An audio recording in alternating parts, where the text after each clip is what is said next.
El estratega ciego. El aire es espeso, denso, pesado, con un sabor metálico que inunda la garganta y sofoca los pulmones. No hay espacio para levantar el brazo, no hay margen para blandir la espada, solo existe la abrumadora presión de miles de cuerpos sudorosos chocando en un frenesí de pura desesperación y espantosa muerte. Un soldado romano, un simple campesino que dejó su amado arado hace apenas unas breves lunas. Siente como el pesado escudo de su propio compañero le aplasta brutalmente las costillas mientras un muro infranqueable de escudos africanos y celtas se cierra frente a su rostro. Grita con todas sus fuerzas, pero su agónica voz se pierde en un rugido bestial de casi 80.000 almas atrapadas sin piedad en el mayor y más aterrador matadero de toda la antigüedad. Roma ha enviado a la flor innata de su juventud a aniquilar al invasor, confiando ciegamente en la pura fuerza bruta de sus imponentes legiones y en la aplastante superioridad numérica que los respalda. Creen fervientemente que la guerra es una simple cuestión de empujar más fuerte que el contrario, de marchar hacia adelante sin mirar los flancos, asumiendo que el peso del imperio aplastará cualquier sutileza bárbara. ¡Qué equivocación tan trágica y colosal! La sangre que hoy empapa la tierra seca no clama venganza contra los dioses, clama justicia contra la estupidez de los hombres que llevan túnicas purpúreas y medallas de oro. ¿Cómo es posible que el ejército más formidable jamás reunido por la orgullosa república se encuentre siendo triturado lenta y metódicamente como el débil trigo en un molino gigante? La respuesta no reside únicamente en la indiscutible genialidad del enemigo. Aquí, en la calurosa y polvorienta llanura de Canas, se forja con sangre una verdad estratégica que la historia académica suele maquillar para proteger prestigios muertos. La masacre de este día no fue simplemente el espectacular resultado de una maniobra táctica brillante de un general enemigo, fue la consecuencia directa de una arrogancia monumental. Una división letal en el mando y una ceguera institucional absolutamente incomprensible. El ego desmedido. La insaciable sed de gloria política y la rígida terquedad romana construyeron esta gigantesca fosa común mucho antes de que el astuto general cartaginés Aníbal Barca siquiera desenvainara su afilada espada. Bienvenidos, este canal es El Estratega Ciego y hoy desentrañaremos paso a paso la dantesca anatomía de un suicidio militar táctico perfecto.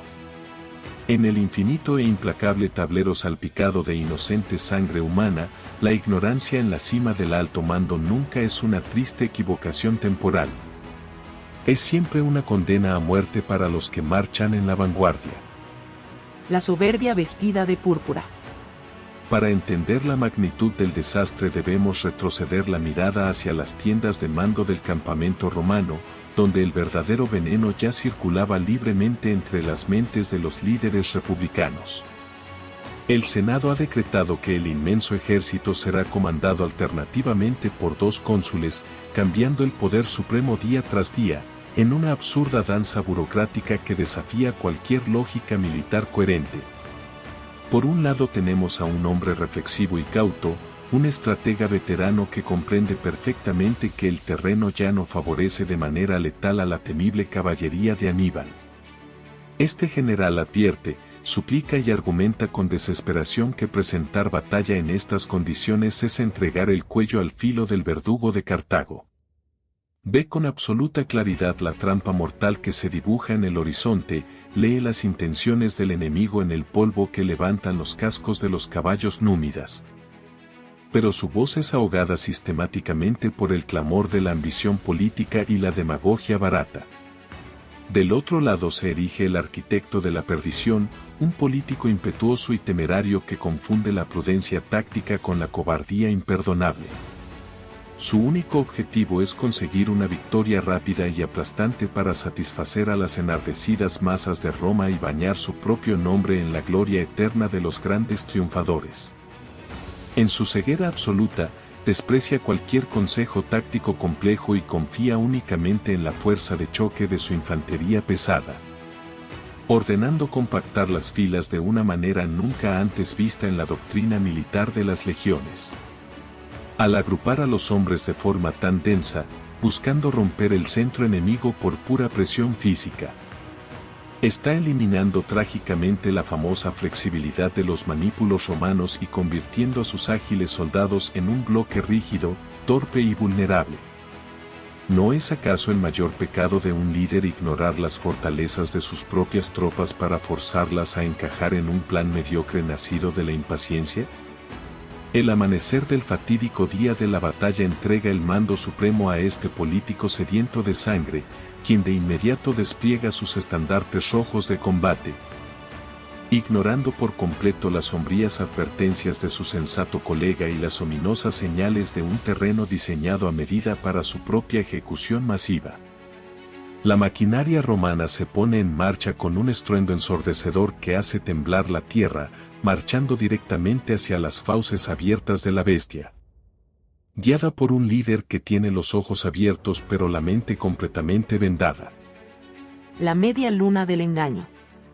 Mientras las monumentales columnas romanas avanzan con un estruendo que parece desafiar a los mismos cielos, Aníbal observa desde su posición con la fría e inquietante calma de un cazador que ve a la presa morder el cebo perfecto. El genio táctico de Cartago comprende que no puede ganar un combate de choque frontal contra una infantería tan monstruosamente pesada y disciplinada. Así que decide utilizar la enorme fuerza de su propio enemigo en su contra, convirtiendo el inmenso ímpetu romano en el instrumento principal de su aniquilación total. Dispone a sus tropas en una formación sumamente extraña e innovadora que desafía las convenciones bélicas de la época, creando una curva convexa. Una gran media luna abombada hacia adelante que apunta directamente al corazón del imponente rodillo triturador romano. En el centro exacto de esta frágil línea, Aníbal coloca a la infantería celta y a los guerreros íberos, las tropas que los generales republicanos consideran más débiles y propensas a quebrar filas bajo una fuerte presión.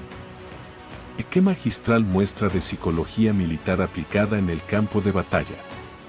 El comandante romano, al ver este centro aparentemente abultado e inconsistente, muerde la trampa con una ferocidad ciega y ordena a sus compactas y apretadas legiones empujar con toda la furia de Roma hacia ese punto específico.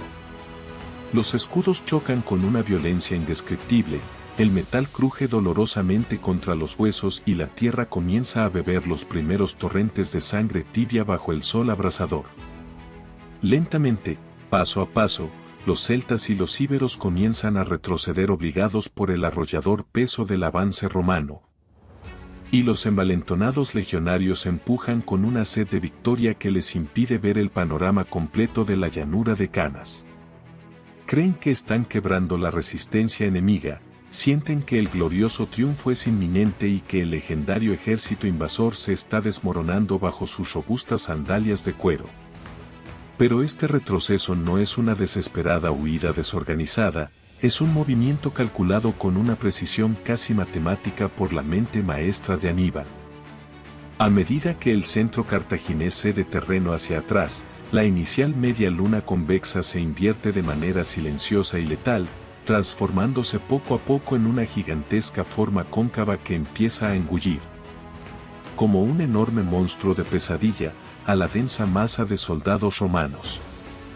La trampa está a punto de cerrarse y la arrogancia de la púrpura no se ha dado cuenta de que sus hombres marchan dócilmente hacia su propia carnicería masiva. Las puertas del infierno se cierran. Mientras la atestada infantería pesada romana se hunde cada vez más profundamente en el letal saco que los cartagineses han tejido con cuerpos humanos. El verdadero golpe maestro de esta sinfonía de la destrucción se desata en los extremos del campo de batalla. La caballería republicana, inferior en número y en pericia táctica, es barrida del terreno casi sin esfuerzo por las experimentadas y feroces monturas de los jinetes hispanos, celtas y númidas que cabalgan bajo el estandarte de Cartago.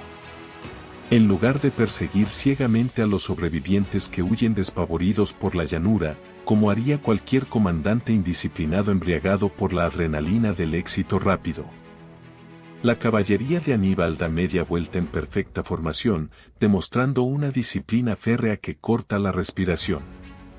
Como una pesada puerta de hierro que sella una cripta oscura y sin aire, miles de jinetes se abalanzan por la retaguardia expuesta de las asfixiadas legiones romanas, cerrando definitivamente el último escape posible en esta llanura de la muerte.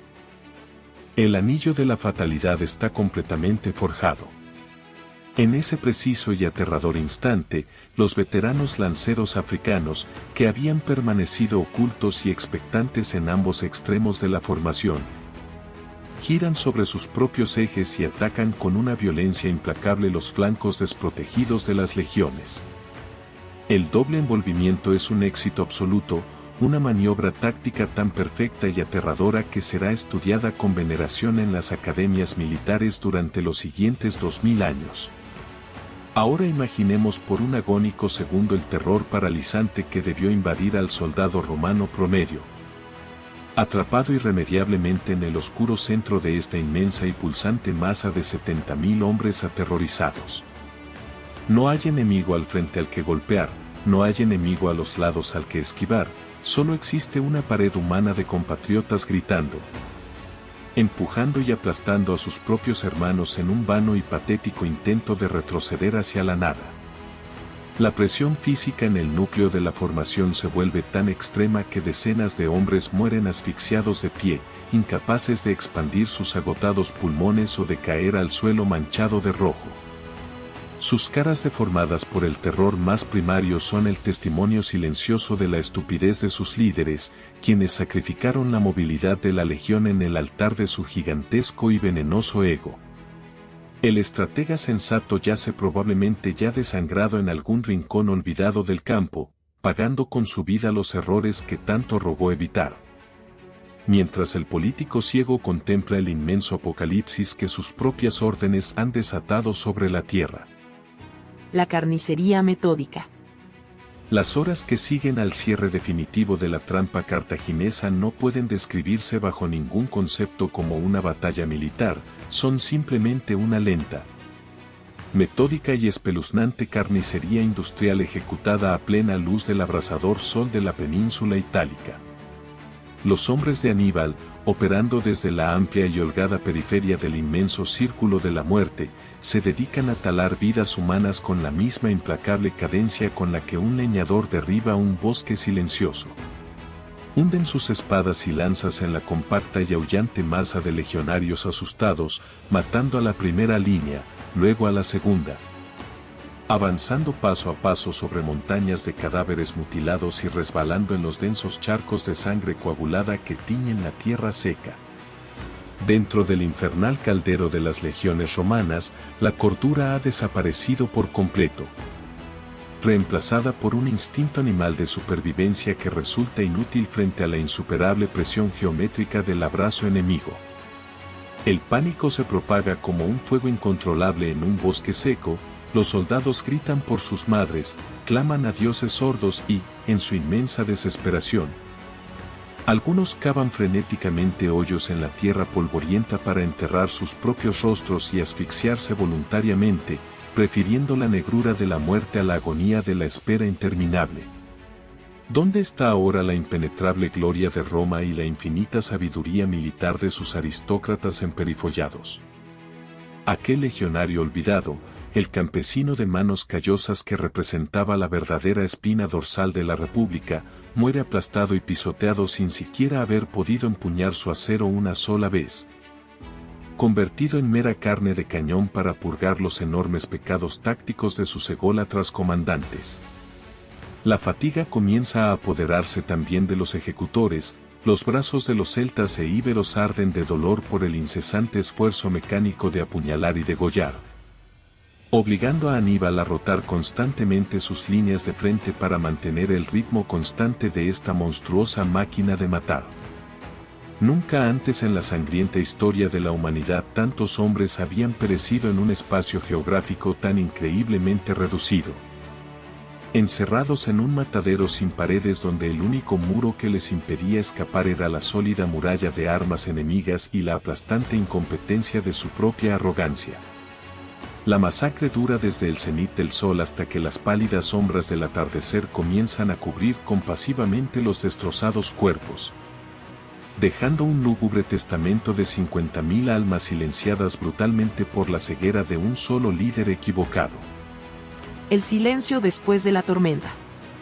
Cuando el último grito de agonía se apaga lentamente y la densa nube de polvo rojizo comienza por fin a disiparse sobre la desolada llanura, el espectáculo que se revela ante los ojos de los agotados vencedores desafía cualquier descripción humana imaginable. Un inmenso mar de cuerpos inertes cubre el terreno hasta donde alcanza la mirada cansada, formando macabras colinas de carne humana amputada y corazas abolladas que reflejan débilmente la triste luz del crepúsculo moribundo. El denso silencio que reina ahora en el campo de batalla resulta mucho más ensordecedor y perturbador que el aterrador estruendo de los aceros chocando horas antes, interrumpido únicamente por los débiles quejidos de los pocos moribundos que aún se aferran patéticamente a un hilo de vida. Los saqueadores cartagineses y sus hambrientos aliados caminan aturdidos entre la infinita marea de cadáveres, despojando a los nobles romanos muertos de sus lujosos anillos de oro y de sus brillantes armas decoradas, reuniendo un botín tan gigantesco que la historia recordará cómo Aníbal volcó cestas enteras llenas de estos anillos senatoriales en los escalones del mismísimo Senado de Cartago.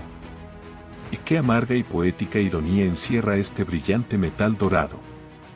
Los símbolos de poder y estatus social, que en la orgullosa Roma distinguían a los hombres que tomaron las letales decisiones estratégicas, yacen ahora amontonados como simple chatarra en manos extranjeras, manchados con la sangre inocente de miles de soldados olvidados que pagaron la factura de su monumental soberbia. Entre la inmensidad de los caídos se encuentran 80 senadores republicanos y el cuerpo destrozado del comandante sensato, aquel noble estratega que vio con aterradora claridad la trampa del doble envolvimiento pero cuyas sabias y desesperadas advertencias fueron tiradas a la basura por culpa del estúpido sistema rotativo de mando romano. Murió peleando valientemente en el fango y la sangre junto a las tropas de a pie, aceptando con honor el cruel destino que la necedad de su arrogante colega le había impuesto sin piedad. Mientras tanto, el político impetuoso y temerario, el verdadero arquitecto de esta hecatombe sin precedentes, logró huir cobardemente del cerco mortal montado en su veloz corcel, abandonando a la muerte a las decenas de miles de hombres que él mismo condenó al abismo con su inaceptable torpeza táctica. La noche desciende pesadamente sobre la manchada llanura de Canas, cubriendo con un manto de piadosa oscuridad el fracaso militar más humillante que la poderosa república habría de sufrir en toda su larga y agresiva existencia. La lección escrita con sangre. Al diseccionar con la fría precisión de un cirujano los pormenores de esta inigualable catástrofe bélica, la verdad estratégica se alza de las cenizas de Canas con una contundencia absolutamente innegable y dolorosa. El verdadero vencedor de esta jornada no fue únicamente el letal e innovador doble envolvimiento diseñado por la brillante y retorcida mente cartaginesa, sino la perversa rigidez mental y el mortífero ego institucional del alto mando de la República. Los generales romanos marcharon a la batalla profundamente embriagados por el mito de su propia invencibilidad permanente, confiando ciegamente en una obsoleta doctrina de fuerza bruta frontal que despreciaba cualquier innovación táctica del enemigo por considerarla indigna o propia de pueblos bárbaros inferiores. Agruparon a sus legiones en formaciones increíblemente densas y pesadas, eliminando por completo las juntas de articulación de su ejército, transformando a la infantería más flexible y temible del mundo conocido en un torpe y gigantesco bloque de granito incapaz de reaccionar rápidamente ante cualquier cambio imprevisto en el terreno de combate. ¿No es acaso este el mayor pecado que puede cometer un estratega al frente de sus valiosas tropas? Adaptarse o morir es la ley suprema en el infinito tablero de ajedrez manchado de sangre. Y Roma eligió morir estrangulada antes que doblegar su arrogante tradición militar a las complejas realidades de la guerra asimétrica planteada por Aníbal. El comandante triunfador supo leer magistralmente los defectos de carácter de su arrogante oponente, entendiendo perfectamente que la impaciencia y la profunda sed de gloria personal del líder romano lo empujarían a morder un cebo obvio y extremadamente peligroso. Utilizó la aparente debilidad de su centro no solo como un sofisticado engaño espacial, sino como una trampa psicológica diseñada específicamente para explotar la enorme soberbia y la ceguera del político envanecido que dirigía a las desesperadas tropas enemigas. La lección que emana de los macabros campos de exterminio del mundo antiguo es brutalmente clara y no admite segundas interpretaciones bondadosas. Porque el enemigo siempre aprovechará tus carencias morales mucho antes de intentar quebrar tus líneas de suministro material. Un ejército inmenso y bien equipado no es más que un gigantesco rebaño de corderos engordados y la cabeza que lo dirige está completamente hueca y dominada por el cáncer silencioso de la vanidad incontrolable y la ignorancia supina.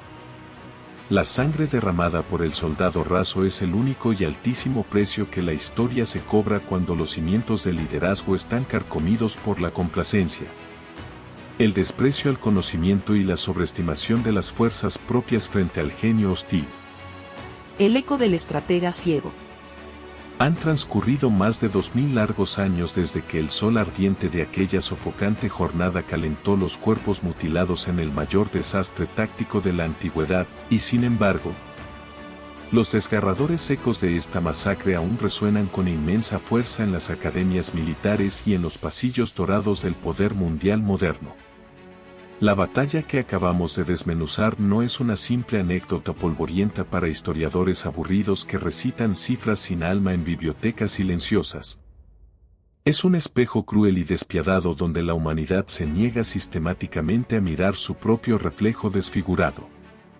Seguimos cometiendo los mismos y exactos pecados monumentales bajo estandartes de distintos colores, confiando ciegamente la vida y el sagrado destino de millones de inocentes a líderes mediocres y a políticos arrogantes que no sabrían distinguir una emboscada táctica de un simple desfile triunfal en sus propias capitales. El triste y valiente soldado olvidado sigue muriendo hoy, asfixiado en las trincheras invisibles de las nuevas guerras, masacrado no por la espada de un celta rencoroso o por la lanza de un jinete africano, sino por la imperdonable estupidez estratégica de quienes observan el sangriento mapa desde la cómoda distancia de sus confortables despachos acorazados.